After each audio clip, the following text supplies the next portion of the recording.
Hello students, grade arrows के current affairs programme में आपका स्वागत है। आज हमारे सामने जो टॉपिक है, केरल से केरलम भाषाई अस्मिता और सहकारी संघवाद की नई पहल। जैसा कि जो है केरल का जो नाम बदल के केरलम किया गया, इसका प्रस्ताव जो है पास किया गया है। तो हम इस न्यूज़ में समझेंगे कि इसके पीछे का क्या तर्क है, क्या संवैधानिक प्रावधान है और इसके पीछे इतिहास क्या है। इन सारी चीज़ों पर इस टॉपिक में हम चर्चा करेंगे। तो कृपया करके इस न्यूज़ में आप बने रहिए, इस टॉपिक में बने रहिए शुरू से अंत तक। बहुत ही इंटरेस्टिंग होने वाला है और साथ ही साथ जो है आपके यूपीएससी सिलेबस के अनुरूप है ये। और हम समझते हैं इस टॉपिक में क्या चीज़ें हैं। देखिए, सबसे पहले हम इससे संबंधित जो न्यूज़ है वो देखते हैं। केंद्र सरकार के मंत्रिमंडल ने राज्य केरल का नाम बदलकर केरलम करने के प्रस्ताव को मंजूरी दे दी है। यह कदम मलयालम भाषी जनता की भाषाई और सांस्कृतिक पहचान को प्रतिबिंबित करने वाला माना जा रहा है। प्रस्तावित केरल नाम परिवर्तन विधेयक 2026 अब संविधान के अनुच्छेद 3 के तहत राष्ट्रपति द्वारा केरल विधानसभा को संदर्भित किया जाएगा, जिसके बाद संसद प्रथम अनुसूची में संशोधन पर विचार करेगी। यह निर्णय 2023 और 2024 में केरल के विधानसभा द्वारा सर्वसम्मति से पारित प्रस्तावों के बाद लिया गया है और इसे ऐतिहासिक निरंतरता तथा भाषाई पहचान के पुनर्स्थापन के रूप में देखा जा रहा है। अब देखिए, राज्य का नाम बदलने की जो प्रक्रिया है इसको समझ लीजिए। ये अक्सर जो है पॉलिटी में इस तरह के प्रश्न पूछ देते हैं कि क्या इसमें प्रावधान है।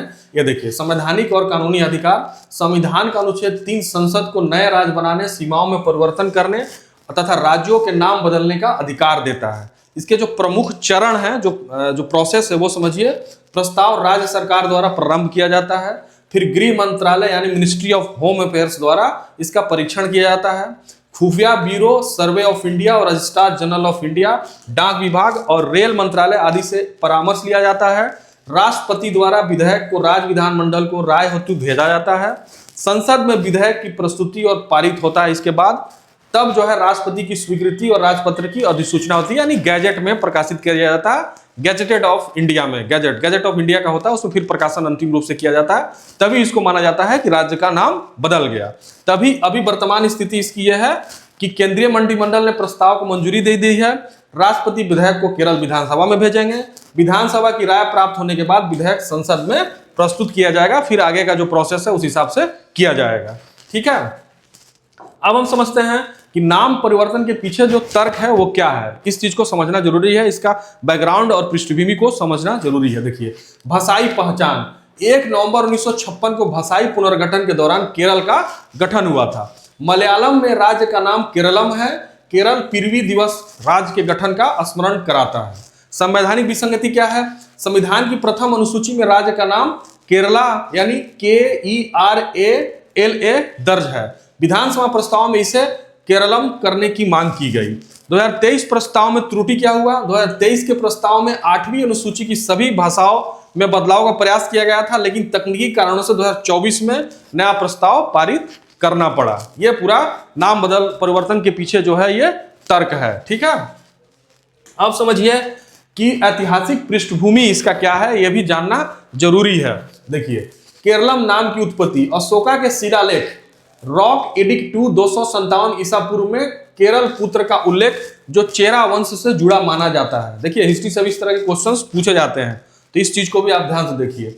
चेरम प्राचीन चेरा राज्य से व्युत्पन्न हुआ है। जर्मन विद्वान हर्मन गंड्रेट ने केरलम को चेरम से जोड़ा और आलम का अर्थ भूमि या क्षेत्र बताया। ठीक है, एकीकृत केरल आंदोलन के बारे में जान लीजिए। 1920 के दशक में एक केरल आंदोलन की शुरुआत मालाबार, कोच्चि और त्रावणकोर का एकीकरण हुआ।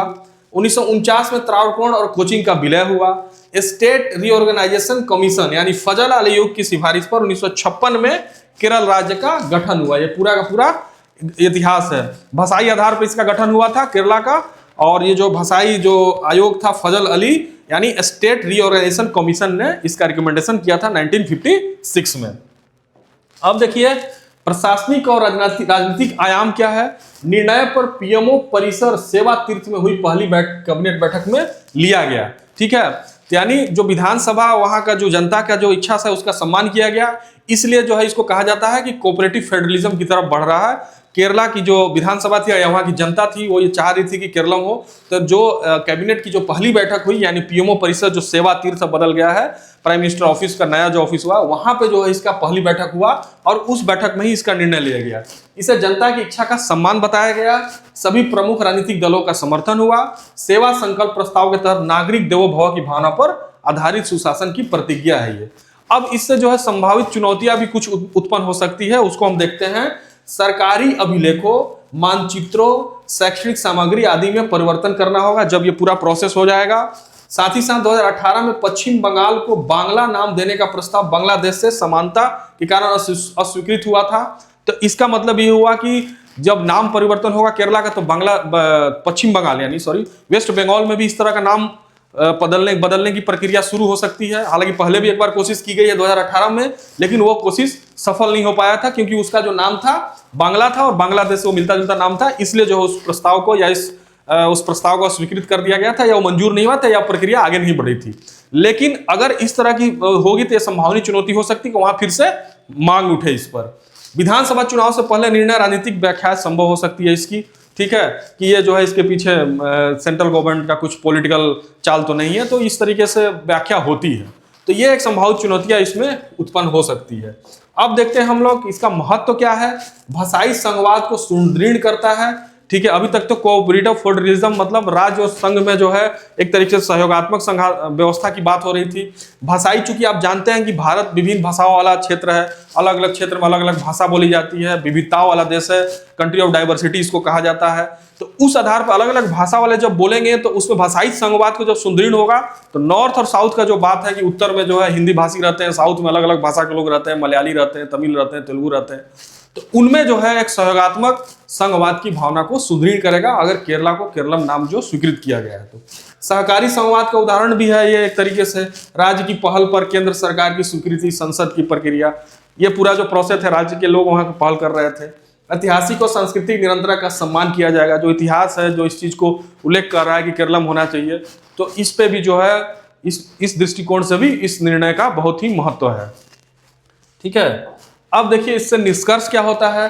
केरल का नाम केरलम करने का प्रस्ताव प्रतीकात्मक होते हुए भी अत्यंत महत्वपूर्ण है। यह भारत की बहुलवादी संघीय संरचना में भाषाई पहचान और सांस्कृतिक विरासत को संवैधानिक मान्यता देने का प्रयास करता है। बहुलवादी संघीय संरचना, बहुलवादी संघीय संरचना से तात्पर्य यह है कि भारत जो मल्टी कल्चर और मल्टी रिलीजन के लोग जो रहते हैं, एक साथ जो रहते हैं, उनमें एक सहयोगात्मक भावना मानी जाती है, तो उसको कहीं ना कहीं ये जो डिसीजन है बल देगा। और इसी प्रकार से यद्यपि इसमें संवैधानिक औपचारिकताएं और प्रशासनिक बदलाव शामिल हैं, परंतु राज्य की ऐतिहासिक और भाषाई वास्तविकता के अनुरूप संवैधानिक पहचान स्थापित करता है, ठीक है। अब जो है आज के लिए इस टॉपिक में इतना ही करंट अफेयर्स में। अब हम मिलेंगे आपको नेक्स्ट क्लास में किसी नए टॉपिक के साथ, इंटरेस्टिंग टॉपिक के साथ। यूपीएससी सिलेबस में उसका अच्छा इम्प्लीकेशन होगा और उस तरीके के टॉपिक को हम लेकर आएंगे कि आपको यूपीएससी की परीक्षा में वो हेल्प करे। मेरी ये कोशिश यही रहेगी। तब तक के लिए धन्यवाद। मिलते हैं नेक्स्ट टॉपिक में। चैनल को लाइक और कमेंट करना, सब्सक्राइब करना ना भूलें। Thank you so much.